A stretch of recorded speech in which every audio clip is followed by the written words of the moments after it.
Ele te dá as informações. Tudo é uma ideia. E tudo sempre aumenta, nunca nada diminui. Qual é a coisa mais óbvia, então, que eu tenho que fazer? Observar as ideias que eu estou aumentando.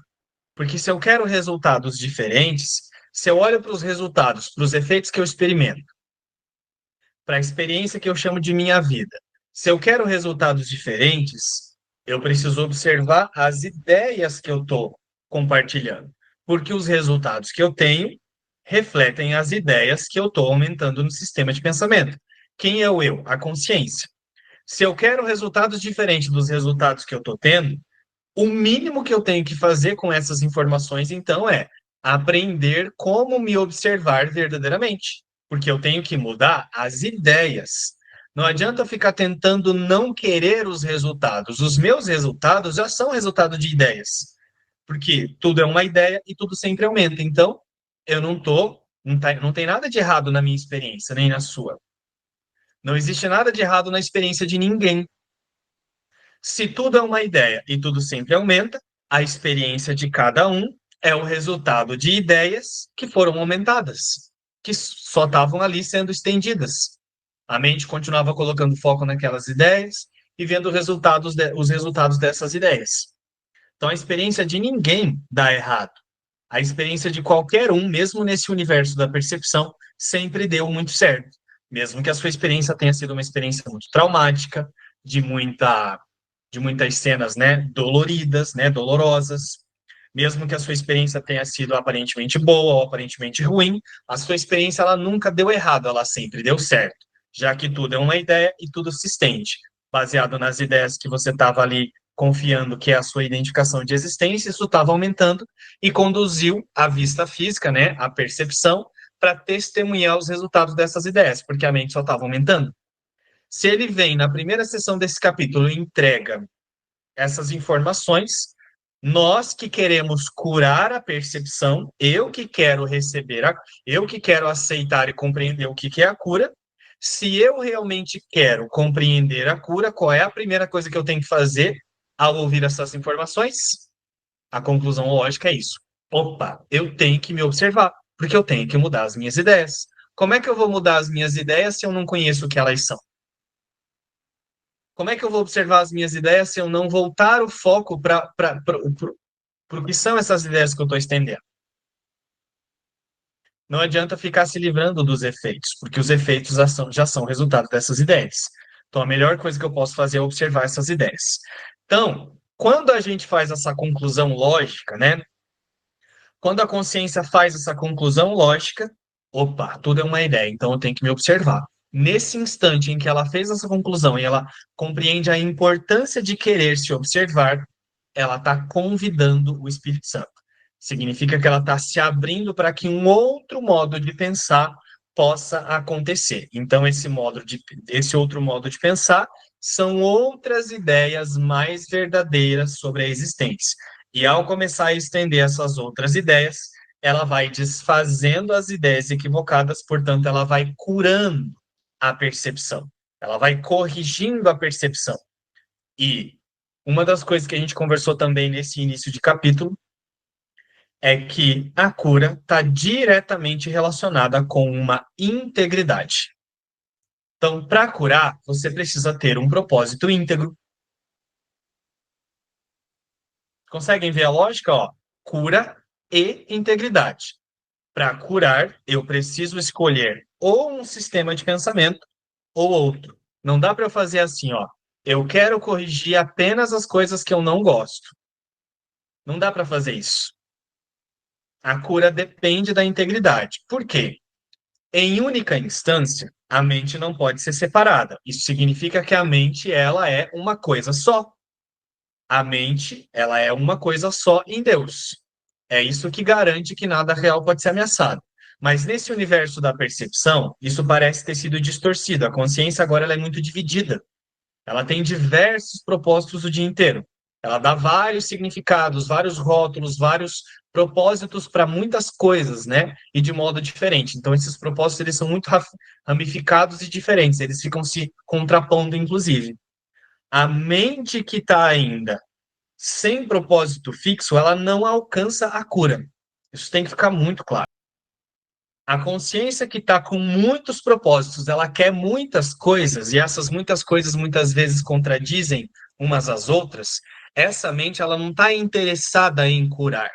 Porque uma das partes de curar a percepção, ou seja, de ter uma percepção mais alinhada, mais corrigida com o que é, com a totalidade, uma das partes é começar a desenvolver um propósito íntegro. Sem ter um propósito íntegro, não há correção, porque essa é uma das partes da correção. Se a mente tem que retornar para um estado único, que é a eternidade, ó, eternidade é uma coisa só, a mesma coisa sempre em eterna constância. Então é sempre a mesma coisa. A consciência não se vê nesse estado único, ela se vê em um monte de estados. Para ela se lembrar que ela é esse estado único, que ela não deixou de ser, então isso é um estado que ela ainda é aqui e agora, para ela se lembrar disso, ela precisa começar a ter um sistema de pensamento que reflete uma única coisa, para que ela possa começar a compreender o que é esse estado único de ser só como Deus. Por isso que cura e integridade estão extremamente relacionados. A cura, ela não acontece sem uma integridade de propósito. Isso significa então que, ao receber essas informações, ó, tudo é uma ideia e tudo sempre aumenta. Ao receber essas informações, eu concluo a partir da lógica, opa, eu tenho que me observar então. A mente ela tem que concluir isso. Eu tenho que me observar, eu tenho que observar as ideias que eu tenho, que eu penso que sou, para soltar. Mas ao se propor a fazer isso, ela agora tem que aprender a se tornar íntegra. Ela tem que aprender a querer só isso. É ou não é? Foi isso que ele trouxe nesse parágrafo aqui, ó. Quer ver, ó?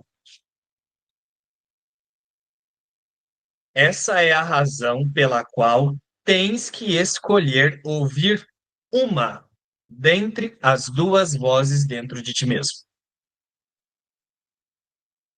Ao ouvir a informação de que tudo é uma ideia e de que tudo sempre aumenta, a mente não vai desfazer os equívocos enquanto ela não aprender a ter um único propósito, que é observar-se, mas observar-se agora a favor só da totalidade.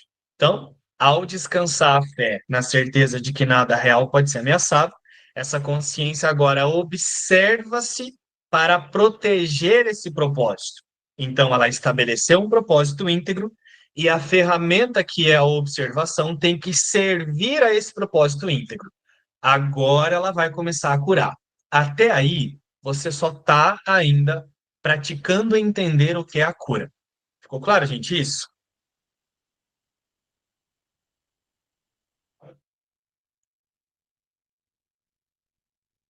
É por isso que tens que escolher ouvir uma dentre as duas vozes dentro de ti mesmo.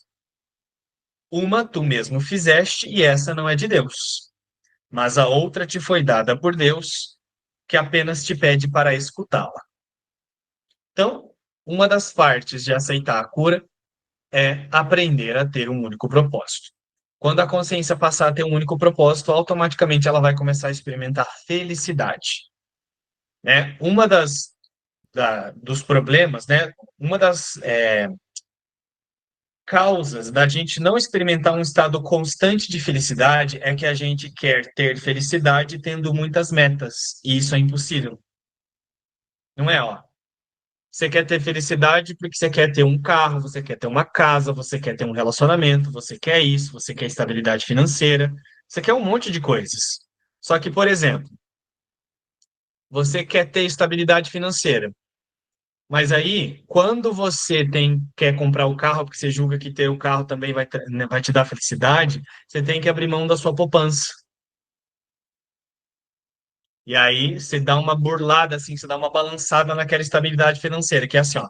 Então, deixa eu abrir mão dessa poupança aqui, mas automaticamente eu vou ter problema aqui de instabilidade financeira. Eu não vou, talvez, se eu tiver que dedicar o meu tempo aqui, o meu dinheiro para essas parcelas que eu vou ter que parcelar aqui, ó, vou ter que dar uma economizada, né? No dinheiro aqui, então não vou poder fazer tantas outras coisas. Então, enquanto o nosso propósito for dividido nesse sentido no mundo, por exemplo, e eu estou dando só um exemplo aqui, não tem cura. Então, ó, a consciência tem que aceitar querer olhar para as ilusões e aceitar que todas as ilusões são ilusões. Quando ela quiser aceitar isso e guiar a sua autoobservação para proteger aceitar só isso, aí ela vai começar a experimentar a felicidade verdadeira. Porque ela estabeleceu uma única meta e a ferramenta que ela está usando agora serve a essa única meta. Então, ela está estabelecendo um propósito único. Através desse propósito único, íntegro, que é um só, ela está curando. E a cura automaticamente vai trazer a felicidade, né? Porque a mente está retornando a ser um pouco mais unificada. Então, isso traz um contentamento que não é do mundo. Esse contentamento aumenta a motivação e a mente ela vai querer ficar cada vez mais só nesse único propósito. Ela não vai titubear mais. Mas vocês conseguem entender que enquanto a gente não aprende a estabelecer uma meta única, não tem cura. A cura depende disso, porque o erro de percepção foi a consciência ter feito um monte de arquiteturas de auto-engano para ela ficar se iludindo, imaginando que ela consegue ser separada de Deus. Então, o erro de percepção ele só pode se sustentar porque a consciência ainda fica presa a um monte de propósitos diferentes que ela não quer soltar. O erro de percepção ele só é sustentado por causa de um monte de propósitos diferentes já. Por isso que ou nós aceitamos uma coisa ou nós aceitamos outra. Achar que a gente consegue ficar nas duas, na verdade, tem uma escolha só. Imaginar que eu estou conseguindo aceitar o propósito do Espírito Santo e querer as minhas metas do mundo, se eu penso que eu estou conseguindo fazer as duas coisas ao mesmo tempo, isso só mostra que eu ainda estou só na separação.